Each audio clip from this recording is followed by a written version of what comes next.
प्रेम से बोलिए भगवान नारायण की जय हो। नर श्रेष्ठ नर की जय हो। देवी सरस्वती की जय हो।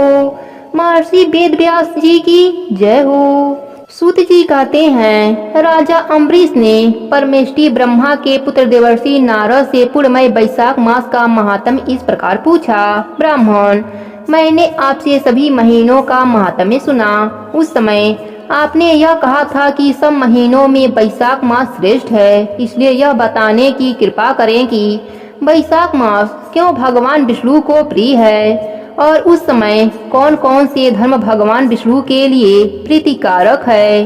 नारद जी ने कहा, वैशाख मास को ब्रह्मा जी ने सब मासों में उत्तम सिद्ध किया है। वह माता की भांति सब जीवों को सदा अभिष्ट वस्तु प्रदान करने वाला है। धर्म, यज्ञ, क्रिया और तपस्या का सार है। संपूर्ण देवताओं द्वारा पूजित है। जैसे विद्याओं में वेद विद्या, मंत्रों में प्रणव, वृक्षों में कल्प वृक्ष, धेनुओं में कामधेनु, देवताओं में विष्णु, वरों में ब्राह्मण, प्रिय वस्तुओं में प्राण, नदियों में गंगा जी, तेजों में सूर्य, अस्त्र शस्त्रों में चक्र, धातुओं में स्वर्ण, वैष्णवों में शिव तथा रत्नों में कौस्तुभल मणि है, उसी प्रकार धर्म के साधनभूत महीनों में वैशाख मास सबसे उत्तम है। संसार में इसके समान भगवान विष्णु को प्रसन्न करने वाला दूसरा कोई मास नहीं है। जो वैशाख मास में सूर्य उदय से पहले स्नान करता है, उससे भगवान विष्णु निरंतर प्रीति करते हैं। पाप तभी तक गर्जते हैं जब तक जीव वैशाख मास में प्रातः काल जल में स्नान नहीं करता। राजन, वैशाख के महीने में सब तीर्थ आदि देवता तीर्थ के अतिरिक्त बाहर के जल में भी सदैव स्थिर रहते हैं। भगवान विष्णु की आज्ञा से मनुष्यों का कल्याण करने के लिए वे सूर्य उदय से लेकर 6 दंड के भीतर तक वहां मौजूद रहते हैं। वैशाख के समान कोई मास नहीं है। सतयुग के समान कोई युग नहीं है। वेद के समान कोई शास्त्र नहीं है और गंगा जी के समान कोई तीर्थ नहीं है। जल के समान दान नहीं है। खेती के समान धन नहीं है और जीवन से बढ़कर कोई लाभ नहीं है। उपवास के समान कोई तप नहीं है। दान से बढ़कर कोई सुख नहीं है। दया के समान धर्म नहीं। धर्म के समान मित्र नहीं। सत्य के समान यश नहीं। आरोग्य के समान उन्नति नहीं।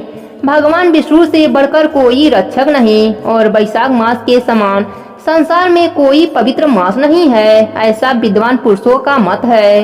वैशाख श्रेष्ठ मास है और शेषयामी भगवान विष्णु को सदा प्रिय है। सब दानों से जो पुण्य होता है और सब तीर्थों में जो फल होता है, उसी को मनुष्य वैशाख मास में केवल जल दान करके प्राप्त कर लेता है। जो जल दान में असमर्थ है, ऐसे ऐश्वर्य की अभिलाषा करने वाले पुरुष को उचित है कि वह दूसरे को प्रबोध करें, दूसरे को जल दान का महत्व समझावें। यह सब दानों से बढ़कर हितकारी है। जो मनुष्य वैशाख में सड़क पर यात्रियों के लिए प्याऊ लगाता है, वह विष्णु लोक में प्रतिष्ठित होता है। नृपश्रेष्ठ पौसला या प्याऊ देवताओं, पितरों तथा ऋषियों को अत्यंत प्रीति देने वाला है। जिसने प्याऊ लगाकर रास्ते के थके मादे मनुष्यों को संतुष्ट किया है, उसने ब्रह्मा, विष्णु और शिव आदि देवताओं को संतुष्ट कर लिया है। राजन, वैशाख मास में जल की इच्छा रखने वाले को जल, छाया चाहने वाले को छाता और पंखे की इच्छा रखने वाले को पंखा देना चाहिए। राजेंद्र, जो प्यास से पीड़ित महात्मा पुरुष के लिए शीतल जल प्रदान करता है, वह उतने ही मात्र से 10,000 राजसूय योगियों का फल पाता है। धूप और परिश्रम से पीड़ित ब्राह्मण को जो पंखा डुलाकर हवा करता है, वह उतने ही मात्र से निष्पाप होकर भगवान का पार्षद हो जाता है। जो मार्ग में थके हुए श्रेष्ठ द्विज को वस्त्र से भी हवा करता है, वह उतने से ही मुक्त हो भगवान विष्णु का सायुज्य प्राप्त कर लेता है। जो शुद्ध चित्त से ताड़का पंखा देता है, वह सब पापों का नाश करके ब्रह्मलोक को जाता है। जो विष्णु प्रिय वैशाख मास में पादुका दान करता है, वह यमदूतों का तिरस्कार करके विष्णु लोक में जाता है। जो मार्ग में अनाथों के ठहरने के लिए विश्रामशाला बनवाता है, उसके पुण्य फल का वर्णन किया ही नहीं जा सकता। मध्यम में आए हुए ब्राह्मण अतिथि को यदि कोई भोजन दे तो उसके फल का अंत नहीं है। राजन, अन्य दान मनुष्यों को तत्काल तृप्त करने वाला है, इसलिए संसार में अन्य के समान कोई दान नहीं है। जो मनुष्य मार्ग के थके हुए ब्राह्मण के लिए आश्रय देता है, उसके पुण्य फल का वर्णन किया ही नहीं जा सकता।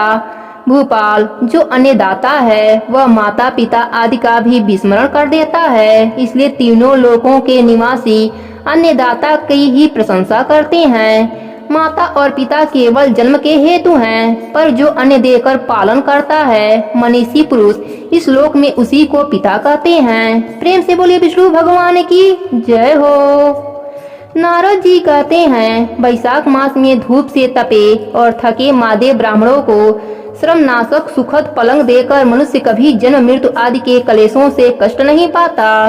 जो वैशाख मास में पहनने के लिए कपड़े और बिछावन देता है, वह उसी जन्मों में सब भोगों से संपन्न हो जाता है और समस्त पापों से रहित हो ब्रह्म निवारण मोक्ष को प्राप्त होता है। जो तिनके की बनी हुई या अन्य खजूर आदि के पत्तों की बनी हुई चटाई दान करता है, उसकी उस चटाई पर साक्षात भगवान विष्णु शयन करते हैं। चटाई देने वाला बैठने और बिछाने आदि में सब ओर से सुखी रहता है। जो सोने के लिए चटाई और कंबल देता है, वह उतने ही मात्र से मुक्त हो जाता है। निद्रा से दुख का नाश होता है, निद्रा से थकावट दूर होती है और वह निद्रा चटाई पर सोने वाले को सुख पूर्वक आ जाती है। धूप से कष्ट पाए हुए श्रेष्ठ ब्राह्मण को जो सूक्ष्म वस्त्र दान करता है, वह पूर्ण आयु और परलोक में उत्तम गति को पाता है। जो पुरुष ब्राह्मण को फूल और रोली देता है, वह लौकिक भोगों का भोग करके मोक्ष को प्राप्त हो जाता है। जो खस, कुश और जल से वसी चंदन देता है, वह सब भोगों में देवताओं की सहायता पाता है तथा उसके पाप और दुख की हानि होकर परमा आनंद की प्राप्ति होती है। वैशाख के धर्म को जानने वाला जो पुरुष गोरोचन और कस्तूरी का दान करता है, वह तीनों तापों से मुक्त होकर परम शांति को प्राप्त होता है। जो विश्रामशाला बनवाकर प्याऊ सहित ब्राह्मण को दान करता है, वह लोकों का अधिपति होता है। जो सड़क के किनारे बगीचा, पोखरा, कुआं और मंडप बनवाता है, वह धर्मात्मा है। उसे पुत्रों की क्या आवश्यकता है। उत्तम शास्त्र का श्रवण, तीर्थ यात्रा, सत्संग, जलदान, अन्नदान, पीपल का वृक्ष लगाना तथा पुत्र, इन 7 को विज्ञ पुरुष संतान मानते हैं। जो वैशाख मास में तापनाशक चक्र दान करता है, वह इस पृथ्वी पर विद्वान और धनवान होता है। धूप के समय मट्ठे के समान कोई दान नहीं, इसलिए रास्ते के थके मादे ब्राह्मण को मट्ठा देना चाहिए। जो वैशाख मास में धूप की शांति के लिए दही और खाड़ का दान करता है तथा विष्णु प्रिय वैशाख मास में जो स्वच्छ चावल देता है, वह पूर्ण आयु और संपूर्ण यज्ञों का फल पाता है। जो पुरुष ब्राह्मण के लिए गोघृत अर्पण करता है, वह अश्वमेघ यज्ञ का फल पाकर विष्णु लोक में आनंद का अनुभव करता है।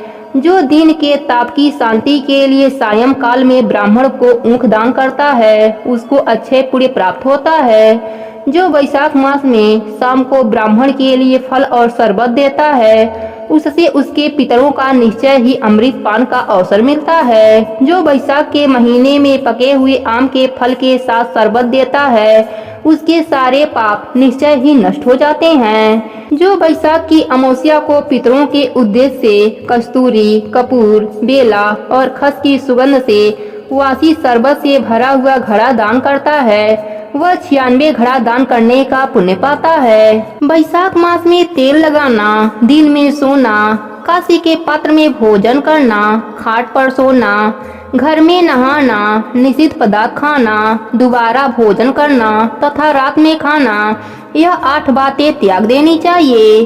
जो वैशाख में व्रत का पालन करने वाला पुरुष पत्ते पर भोजन करता है, वह सब पापों से मुक्त हो विष्णु लोक में जाता है। जो विष्णु भक्त पुरुष वैशाख मास में नदी स्नान करता है, वह 3 जन्मों के पापों से निश्चय ही मुक्त हो जाता है। जो प्रातः काल सूर्य उदय के समय किसी समुद्रगामी नदी में वैशाख स्नान करता है, वह 7 जन्मों के पापों से तत्काल छूट जाता है। जो मनुष्य 7 गंगाओं में से किसी में भी उस काल में स्नान करता है, वह करोड़ों जन्मों में उपार्जित किए हुए पापों से निसंदेह मुक्त हो जाता है। गंगा, गंगोत्री, यमुना, सरस्वती, कावेरी, नर्मदा और बेड़ी, ये 7 गंगाएं कहीं गई हैं। बैसाख मास आने पर जो प्रातः काल बावलियों में स्नान करता है, उसके महापातकों का नाश हो जाता है। कंद, मूल, फल, शाक, नमक, गुड़, बेर, पत्र, जल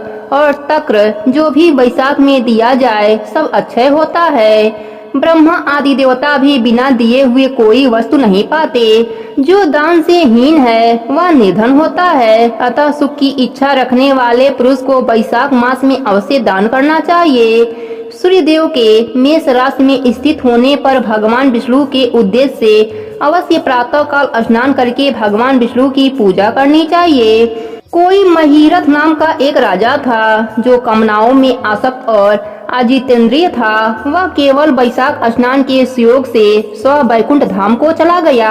बैसाख मास के देवता भगवान मधुसूदन हैं, अतएव वह सफल मास है। बैसाख मास में भगवान की प्रार्थना का मंत्र इस प्रकार है। हे मधुसूदन, हे देवेश्वर माधव, मैं मेष राशि में सूर्य के स्थित होने पर बैसाख मास में प्रातः स्नान करूंगा। आप इसे निर्विघ्न पूर्ण कीजिए। तत्पश्चात निम्नलिखित मंत्र से अर्घ प्रदान करें। सूर्य के मेष राशि पर स्थित रहते हुए बैसाख मास में प्रातः स्नान के नियम में संलग्न होकर मैं आपको अर्घ देता हूँ। मधुसूदन, इसे ग्रहण कीजिए। इस प्रकार अर्घ समर्पण करके स्नान करें। फिर वस्त्रों को पहनकर संध्या तर्पण आदि सब कर्मों को पूरा करके बैसाख मास में विकसित होने वाले पुष्पों से भगवान विष्णु की पूजा करें। उसके बाद बैसाख मास के महात्म को सूचित करने वाली भगवान विष्णु की कथा सुने। ऐसा करने से कोटि जन्मों के पापों से मुक्त होकर मनुष्य मोक्ष को प्राप्त होता है। यह शरीर अपने अधीन है, जल भी अपने अधीन ही है, साथ ही अपनी जीवा भी अपने बस में है। अतः इन स्वाधीन शरीर से स्वाधीन जल में स्नान करके स्वाधीन जीवा से हरि इन 2 अक्षरों का उच्चारण करें। जो बैसाख मास में तुलसी दल से भगवान विष्णु की पूजा करता है वह विष्णु की सायुज्य मुक्त को पाता है। अतः अनेक प्रकार के भक्ति मार्ग से तथा भांति भांति के व्रतों द्वारा भगवान विष्णु की सेवा तथा उनके सगुण या निर्गुण स्वरूप का अनन्य चित्त से ध्यान करना चाहिए। प्रेम से बोलिए विष्णु भगवान की जय हो। नारद जी कहते हैं, एक समय विदेहराज जनक के घर दोपहर के समय श्रुतदेव नाम से विख्यात एक श्रेष्ठ मुनि पधारे, जो वेदों के ज्ञाता थे। उन्हें देखकर राजा बड़े उल्लास के साथ उठकर खड़े हो गए और मधुपर्क आदि सामग्रियों से उनकी विधिवत पूजा करके राजा ने उनके चरणों पद को अपने मस्तक पर धारण किया। इस प्रकार स्वागत सत्कार के पश्चात जब वे आसन पर विराजमान हुए, तब विदेह राजा के प्रश्न के अनुसार बैसाख मास के महात्म्य का वर्णन करते हुए वे इस प्रकार बोले। श्रुतदेव ने कहा, राजन, जो लोग बैसाख मास में धूप से संतप्त होने वाले महात्मा पुरुषों के ऊपर छाता लगाते हैं, उन्हें अनन्य पुण्य की प्राप्ति होती है। इस विषय में एक प्राचीन इतिहास का उदाहरण दिया करते हैं। पहले वंग देश में हेमकांत नाम से विख्यात एक राजा हो गए हैं। वे कुशकेतु के पुत्र परम बुद्धिमान और शस्त्रधारियों में श्रेष्ठ थे। एक दिन वे शिकार खेलने में आसक्त होकर एक गहन वन में जा घुसे।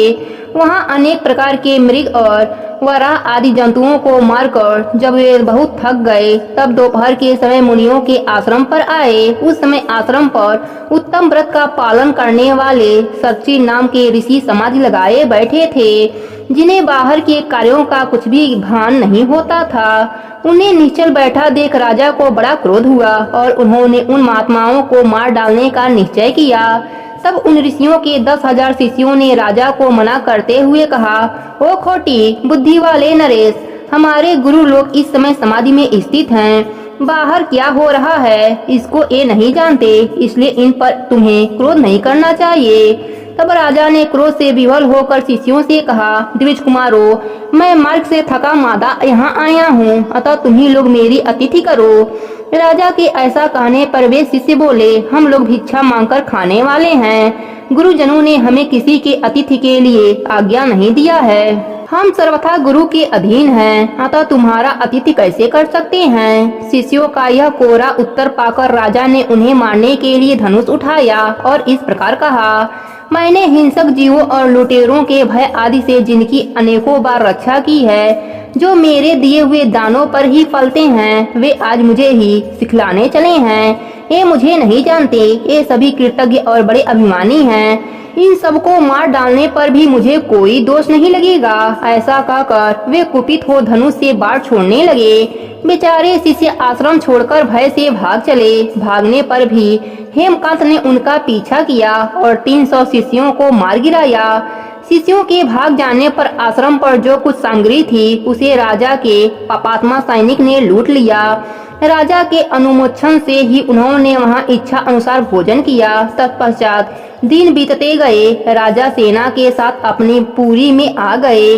राजा कुशकेतु ने जब अपने पुत्र का यह अन्यायपूर्ण कार्य सुना, तब उसे राज्य करने के अयोग्य जानकर उसकी निंदा करते हुए उसे देश निकाला दे दिया। पिता के त्याग देने पर हेमकांत घने वन में चले गए।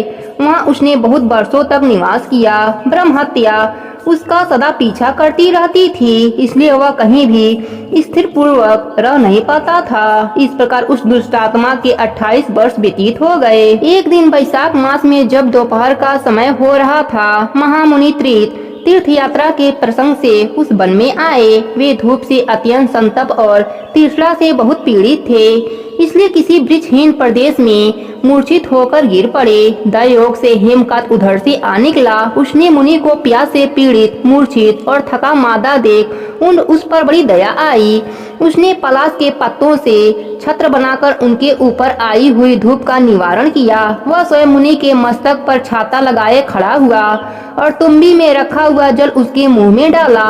उस उपचार से मुनि को चेत हो आया और उन्होंने छतरी के दिए हुए पत्ते के छाते को लेकर अपनी व्याकुलता दूर की। उनकी इंद्रियों में कुछ शक्ति आई और वे धीरे धीरे किसी गांव में पहुंच गए। उस पुण्य के प्रभाव से हेमकांत की 300 ब्रह्म हत्याएं नष्ट हो गईं। इसी समय यमराज के दूत हेमकांत को लेने के लिए वन में आए। उन्होंने उसके प्राण लेने के लिए संग्रहणी रोग पैदा किया। उस समय प्राण छूटने की पीड़ा से छटपटाते हुए हेमकांत ने 3 अत्यंत भयंकर यमदूतों को देखा, जिनके बाल ऊपर की ओर उठे हुए थे। उस समय अपने कर्मों को याद करके वह चुप हो गया। छत्रदान के प्रभाव से उसको भगवान विष्णु का स्मरण हुआ।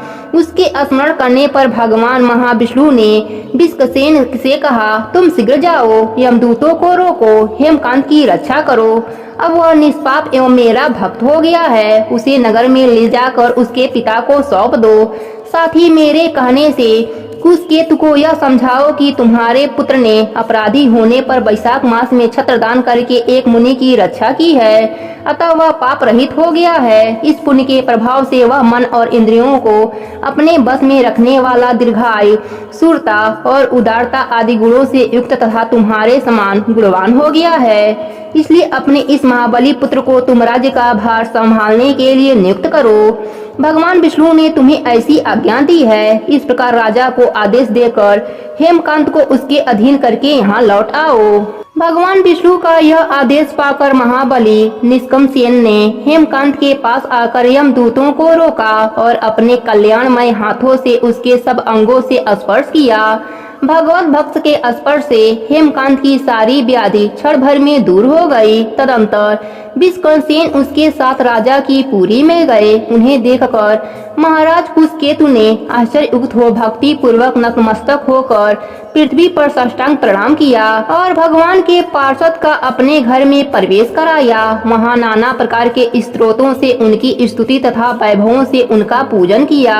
तत्पश्चात महाबली विष्कसेन ने अत्यंत प्रसन्न होकर राजा को हेमकांत के विषय में भगवान विष्णु ने जो संदेश दिया था वह सब कह सुनाया। उसे सुनकर कुशकेतु ने पुत्र को राज पर बैठा दिया और स्वयं विष्कसेन की आज्ञा लेकर उन्होंने पत्नी सहित वन को प्रस्थान किया। तदंतर महामना विष्कसेन हेमकांत से पूछकर और उसकी प्रशंसा करके श्वेत द्वीप में भगवान विष्णु के समीप चले गए।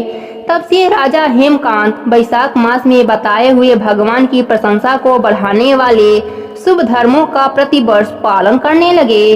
वे ब्राह्मण भक्त, धर्मनिष्ठा, शांत, जितेंद्रिय, सब प्राणियों के प्रति दयालु और संपूर्ण यज्ञों की दीक्षा में स्थिर रहकर सब प्रकार की संपदाओं से संपन्न हो गए।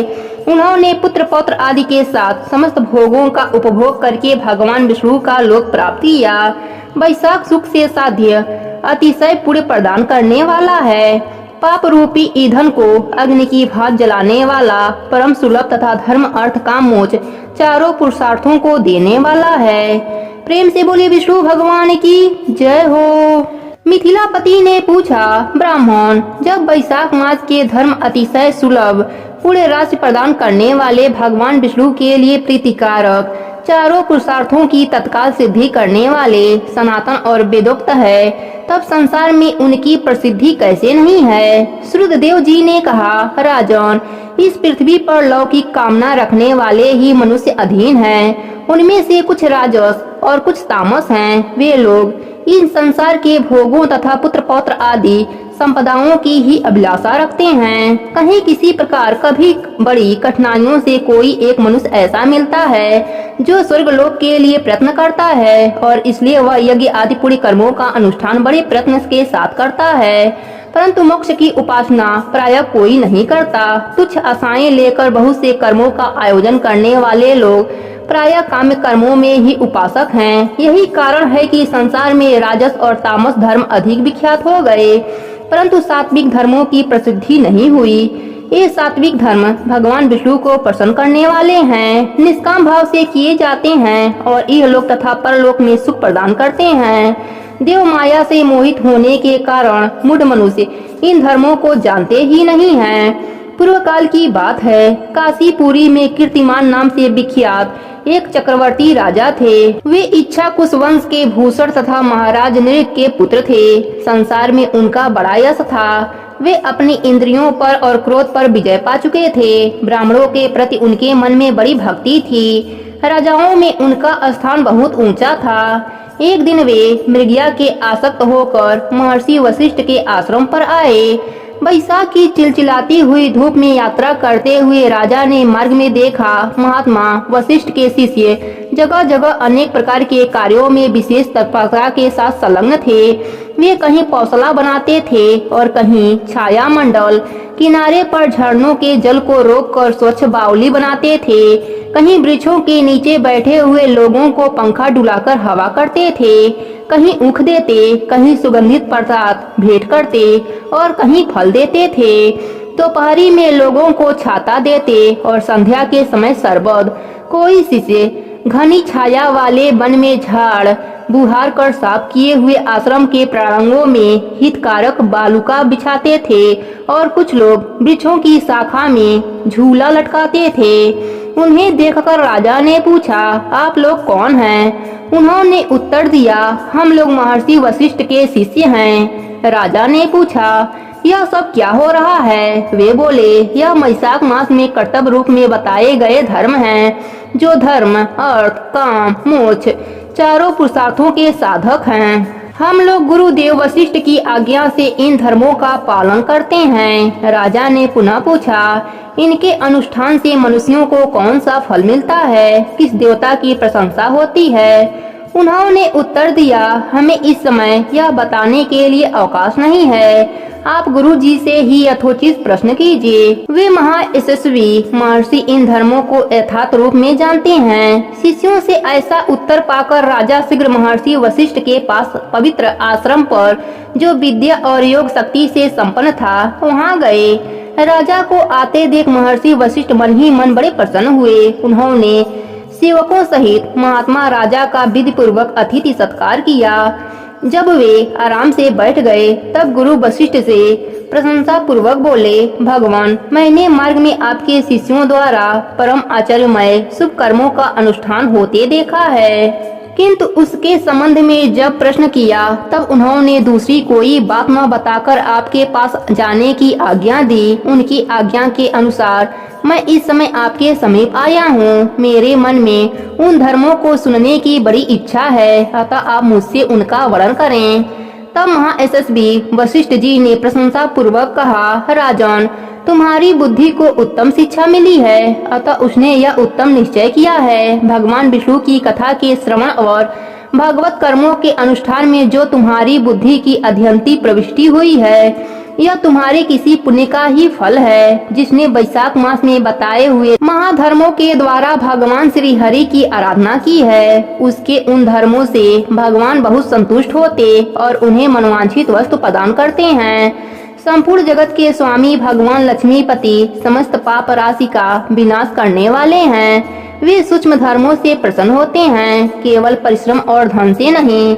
भगवान विष्णु भक्ति से पूजित होने पर अभिष्ट वस्तु प्रदान करते हैं, इसलिए सदा भगवान विष्णु की भक्ति करनी चाहिए। जगदीश्वर श्री हरि जल से भी पूजा करने पर अलेस क्लेश का नाश करते और शीघ्र प्रसन्न होते हैं।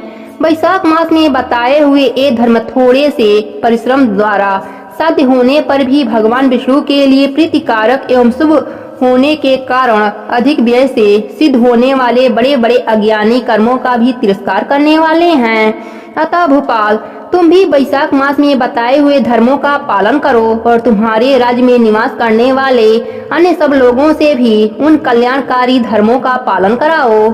इस प्रकार से वैशाख धर्म के पालन की आवश्यकताओं, शास्त्रों और युक्तियों से भली भांति सिद्ध करके वशिष्ठ जी ने वैशाख मास के सब धर्मों का राजा के समक्ष वर्णन किया। उन सब धर्मों को सुनकर राजा ने गुरु का भक्ति भाव से पूजन किया और घर आकर वे सब धर्मों का विधि पूर्वक पालन करने लगे।